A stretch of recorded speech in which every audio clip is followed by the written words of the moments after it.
네, 안녕하세요. 저는 민간협력지원센터 김성락이라고 합니다. 반갑습니다.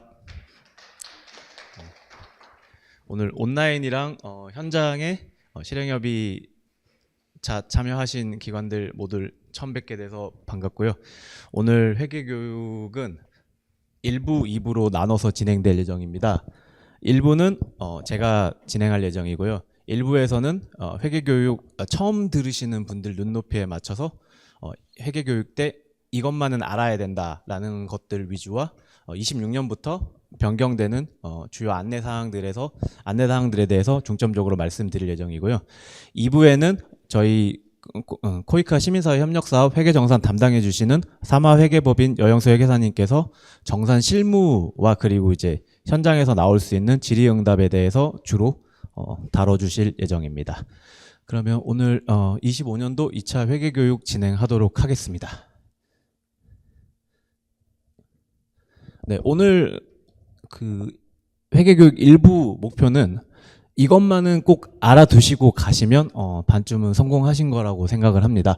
첫 번째로 시민사회 협력사업 예산 편성이 어떻게 되어 있고 어떻게 집행이 되고 그리고 26년도에 주요하게 아셔야 될 부분들 요 세 가지만 숙지를 하시면 오늘 참석하신 보람이 있다라고 말씀드릴 수 있을 것 같습니다. 자, 예산 편성 기본 원칙에 대해서 말씀을 드리자면 첫 번째로 사업 내용 및 구조에 맞는 현실적인 예산 편성을 하시는 예산의 적정성을 먼저 염두에 두시고요. 두 번째는 코이카 예산 같은 경우에는 국민의 세금으로 운영되는 자금이다 보니 모든 예산은 산출 근거가 명확해야 합니다. 투명성이 보장이 되어야 되고요. 그리고 마찬가지로 최소의 비용으로 최대의 효과를 낼 수 있도록 효율성에 중점을 두고 진행을 하셔야 됩니다. 그리고 마지막으로 포괄적으로 얼마를 쓰겠다라는 예산 편성은 지양하시고 구체적으로 활동 기반으로 금액을 산출을 하시고 이렇게 편성을 하시면 됩니다. 그래서 네 가지만 기억을 하시면 되는데 적정성, 투명성, 효율성, 구체성 이 네 가지만 예산 편성의 기본 원칙으로 기억을 하시면 될 것 같습니다. 자, 그러면 코이카 예산은 어떻게 구성되어 있는지 살펴보겠습니다. 첫 번째로 아마 제안서를 쓰셨던 분이나 제안서를 쓰실 분들이나 사업을 운영하시는 분들은 다 아시고 계실 텐데 사업 예산은 코이카 분담금과 파트너 분담금 이 두 가지로 구분이 되어 있습니다. 요 빗금 쳐져 있는 체제비는 추후에 설명을 드릴 테고요. 코이카 분담금은 기관 성격 혹은 이제 기관 소재지에 따라서 좀 이제 80%에서 90%로 이제 변경이 되는데 기본적으로 8대2로 기억을 하시면 되고요. 코이카 분담금과 파트너 분담금 이렇게 이제 8대2로 나눠진다는 점 기억하시면 되고요. 그리고 체제비는 코이카에서 25년도부터 그 파트너 기관 직원들의 현지에서의 역량을 좀 개발을 하고 파트너 기관들의 사업비의 부담을 좀 줄여주기 위해서 체제비 지원이라는 것을 도입하게 되었고요. 요거는 추후에 좀 더 자세하게 살펴보도록 하겠습니다. 자, 여기서 이제 중요하게 보셔야 될 거는 처음에 약정 체결 당시에 매칭 비율이 8대2 혹은 9대1로 고정이 됐을 경우에 사업 기간 동안은 쭉 유지가 된다는 점 꼭 명심 부탁드리겠습니다. 예를 들어서 파트너 기관이 수도권에 위치한 NGO인데 파트너 기관이 지방으로 이전해서 9대1 비율로 적용이 되는 케이스라도 사업 기간 동안은 요 8대2로 약정을 하셨던 게 변함이 없다는 점 참고 부탁드리겠습니다. 자, 그러면 파트너 분담금에 대해서 살펴볼 텐데요.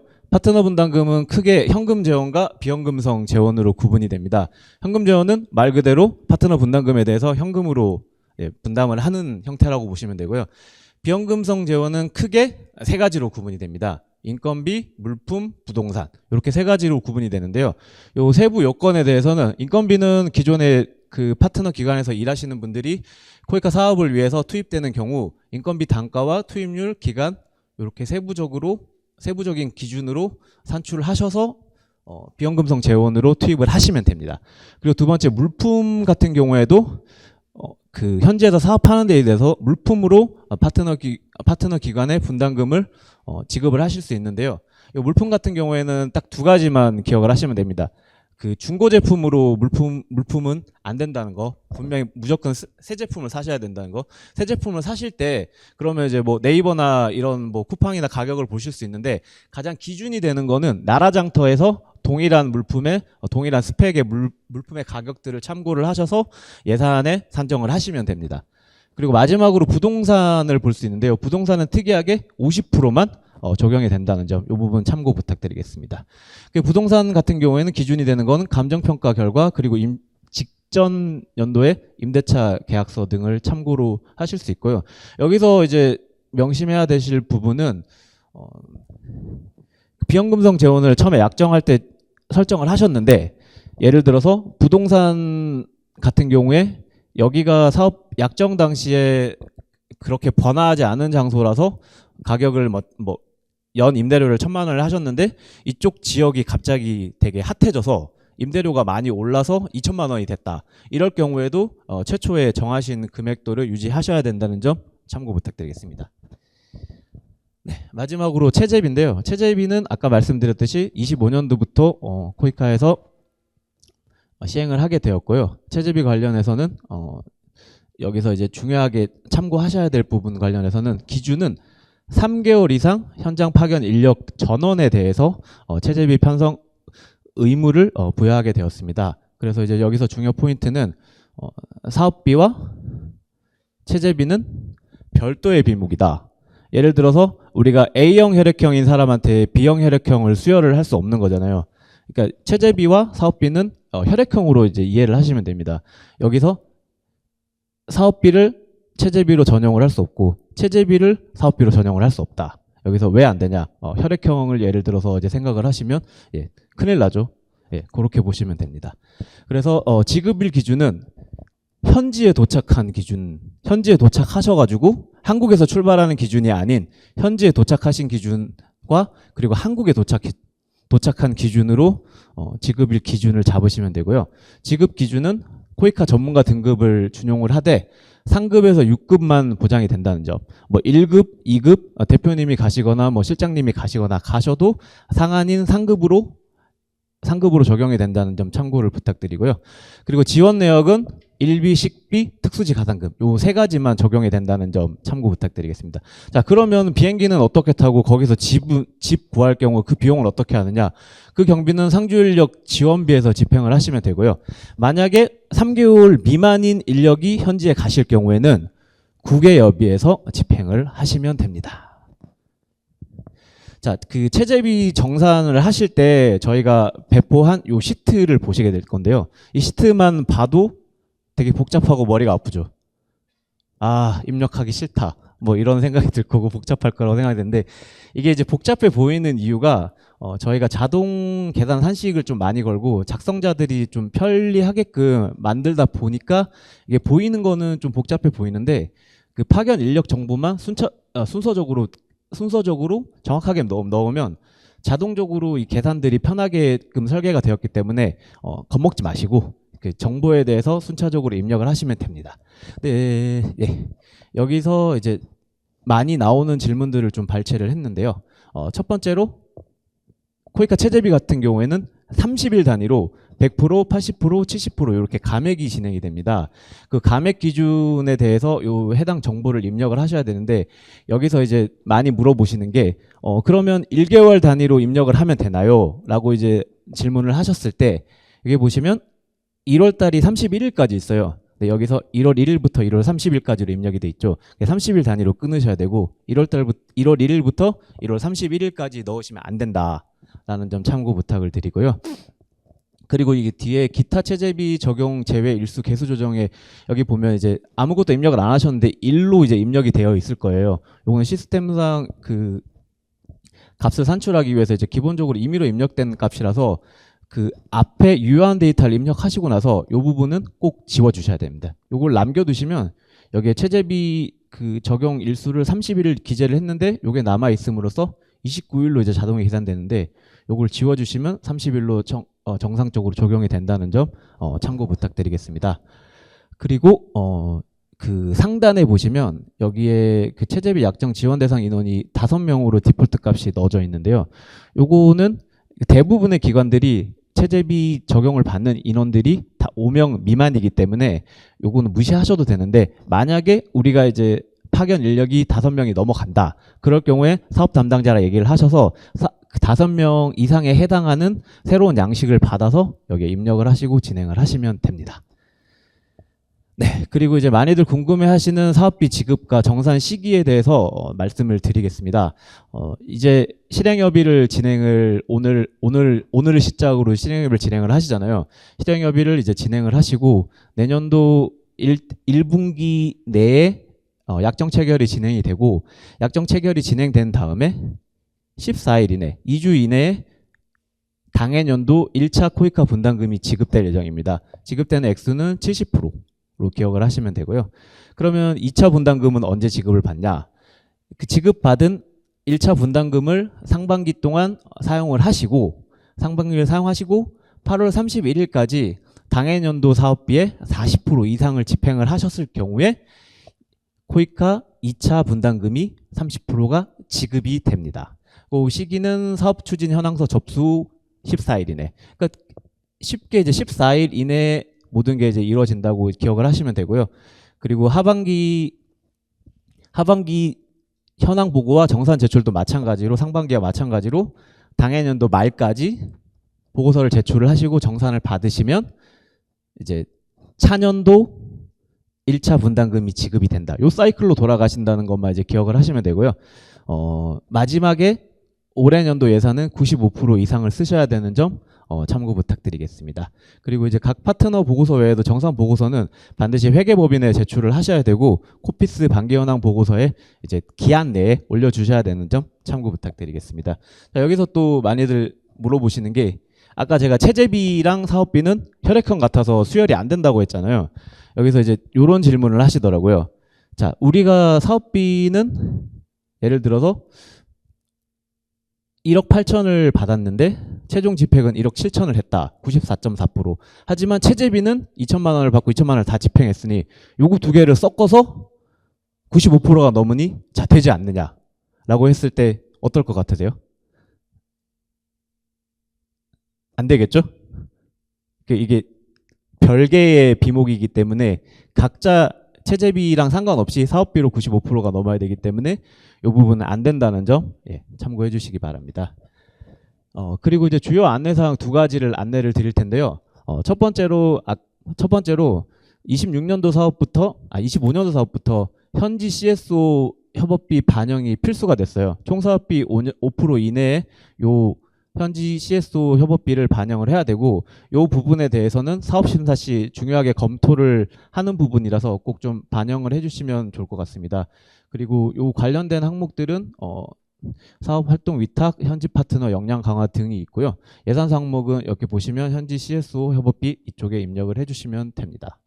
네, 그리고 두 번째로는 저희가 오늘 교육을 한다고 해서 저는 오늘 교육을 통해서 여러분들이 회계 교육 관련한 그릇을 만드는 과정이라 생각하고, 그 그릇 안에 뭐 정보들을 채우는 데는 한계가 있기 때문에 지속적으로 사업기간 동안 사업 담당자 혹은 회계법인 회계사님과 함께 이 그릇을 채워간다고 생각을 합니다. 이 그릇을 채워가는 과정에서 저희가 플로우 협업 툴이라는 툴을 이용을 하고 있고요.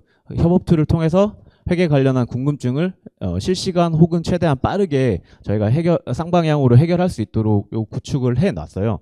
그래서 이제 활용 예시를 보면 요 궁금한 것들이 기관에서 질문을 해주시면 사업 담당자 혹은 회계사님이 이렇게 답변을 주시고 문제를 해결한다. 라는 점 참고 부탁드리고, 플로우 툴을 적극적으로 활용을 하셔서 여러분들 회계상에 궁금하신 사항이나 어려운 점은 바로바로 해결하시면 좋을 것 같습니다. 네, 회계는 행정의 기본입니다. 흔히들 이제 회계를 좀 어렵게 생각을 하시는데 첫 술에 배부를 수는 없잖아요. 그래서 처음에 이제 기초부터 이렇게 개념부터 잡고 나머지 이제 채워가는 거는 사업 담당자 그리고 회계사님과 같이 채워가면 되니, 여러분들 망설이지 말고 물어보고 그리고 이제 답을 구하고 이렇게 해결하다 보면 뭐 사업 기간 2년 3년 금방 지나가고 2년 3년 지나간 다음에는 누구나 다 회계 전문가가 되어 있을 거라고 믿어 의심치 않습니다. 네, 그러면 제가 준비한 일부 교육은 여기까지고요. 제가 저번 주에 배포한 사전 질의 관련해서 답변이 온 것들은 간략하게 정리를 해서 소개를 해드리겠습니다. 지금 오늘도 사전 질의를 오늘도 현장 질의를 받고 있는데 현장 질의들은 취합을 해서 2부 여영수 회계사님이 좀 더 자세하고 좀 더 실전적으로 답변을 드릴 예정이니까 지금 또 궁금하신 사항들은 저희 웨비나 채널을 통해서 질문을 많이 해주시면 좋을 것 같습니다. 그럼 사전 질문에 대해서 좀 몇 가지를 소개를 해드리겠습니다. 첫 번째 질문은 사업 특성상 상반기보다 하반기 예산 집행이 집중되어 상반기 집행률이 40%를 안 넘을 때 2차 분담금 지급은 어떻게 되나요? 라는 질문이 있습니다. 네, 보통 저희가 예전에는 약정이 좀 늦어지는 경우가 있어서 상반기에 이제 돈을 쓰는 데 있어서 어려움을 겪는 기관들이 많아서 이런 질문을 하신 것 같은데요. 저희 원칙상으로는 상반기에 40% 이상을 집행을 하셔야 되고요. 집행을 미달성 시 저희가 이제 제재 조치 혹은 이제 2차 분담금이 지급이 안 될 수 있다는 점 참고를 부탁드리고 기간 내에 이제 40% 집행할 수 있도록 네. 노력해 주시면 좋을 것 같습니다. 혹시나 이제 못하게 된다고 하면 사업 담당자랑 사전에 협의를 하셔서 그 해결책을 들으시면 될 것 같습니다. 자, 두 번째 질문인데요. 예. 네. 파견 인력 체제비의 경우 같은 사람이 25년부터 26년까지 파견하게 되면 26년 1월 시작부터 계속 70%만 지급을 하는 건가요? 라고 했을 때 예. 결론부터 말씀드리자면 70%로 적용을 하는 게 맞고요. 근데 예산은 100%로 잡아주시면 됩니다. 네. 세 번째, 상주 파견 인력 지원비 항목에 건강검진 및 예방접종비가 있는데 파견 근무 중 일시귀국했을 때 예방접종 필요하면 지출 가능한지. 네, 지출 가능합니다. 그 당해년도 상주 인력 지원비에서 이제 집행을 하시든 아니면 차년도 예산에서 집행을 하시든 집행 가능한 점 참고 부탁드리겠습니다. 네, 그리고 상주 인력 체제비 국외 출국 때문에 반납해야 할 때 일할 계산이 뭔지 궁금함. 네, 궁금함이라고 질문을 주셨는데요. 코이카 시민사회 협력사업에서 상주인력 체제비는 현지 상주인력을 전제로 일비, 식비, 특수비, 가산금을 정액으로 지급하기 때문에 현지에서 상주하지 않을 경우에 요 비용이 집행되지 않는 점 참고 부탁드리겠습니다. 요 부분에 대해서는 그 뒤에 이제 질문과 같이 답변을 드릴 텐데요. 그거는 이제 뒤에 좀 더 자세하게 말씀드리겠습니다. 다섯 번째로 추가 수화물 비용을 일반 관리비로 쓸 수 있는지, 일반 관리 외에 쓸 수 있는 다른 세목은 있는지라고 질문을 주셨는데요. 추가 수화물 및 캐리어는 사업비에서 집행이 불가합니다. 이거는 기관 자체 경비로 처리해야 되는 점 참고 부탁드리고요. 안내서 36페이지 하단에 보시면 일반 관리비 불인정 사례에 해당 사례가 명확하게 나와 있으니 이 부분 참고 부탁드리겠습니다. 그리고 해외 저작권 관련 글 증빙 처리는 어떻게 해야 되고 주의할 점은 뭔지.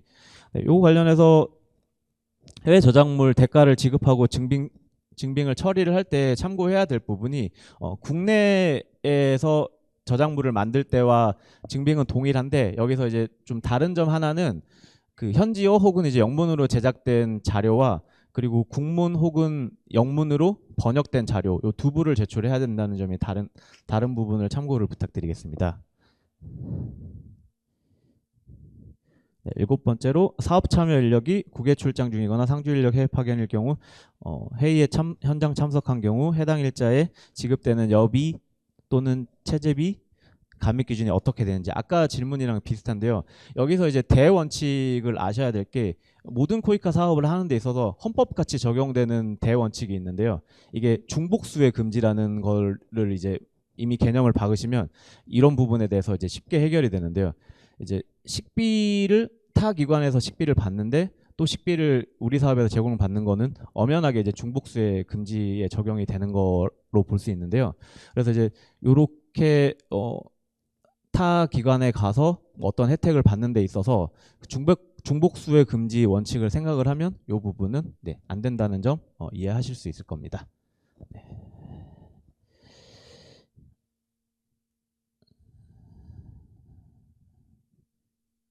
네, 상주인력 체재비 부족분을 일반 관리비에서 보완한 후에도 모자라면 나머지 부족분은 기관 자부담으로 하셔야 되는지. 네, 상주인력 체재비 부족분을 일반 관리비에서 보완 안 되죠. 아까 제가 말씀드렸지 사업비에서 체재비로는 전용이 안 된다고 말씀을 드렸어요. 예, 그래서 이제 요거는 안 되고요. 나머지 부족분은 기관 자부담으로 하시는 게 맞습니다.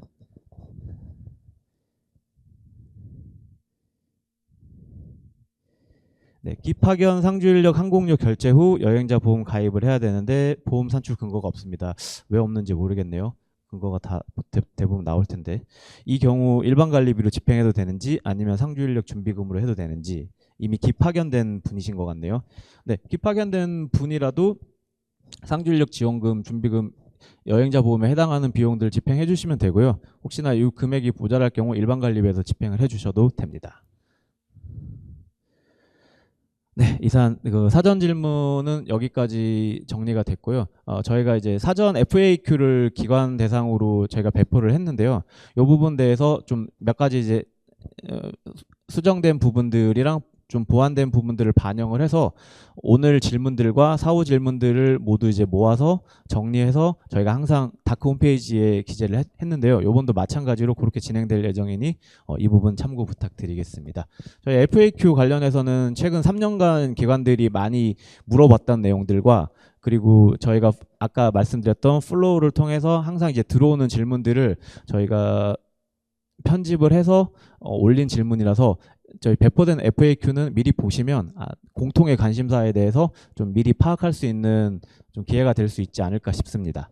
네, 제가 준비한 1부 세션은 여기까지고요. 저희 그러면 5분만 쉬었다가 2부에 여행사 회계사님 모시고 회계 실전에 대해서 한번 다뤄보도록 하겠습니다. 오늘 처음 진행하는 거라서 좀 다소 부족한 점이 있더라도 너른 양해 부탁드리고요. 제가 말씀드렸듯이 플로우를 통해서 항상 소통하면서 성장해 가시기를 기대하겠습니다. 감사합니다.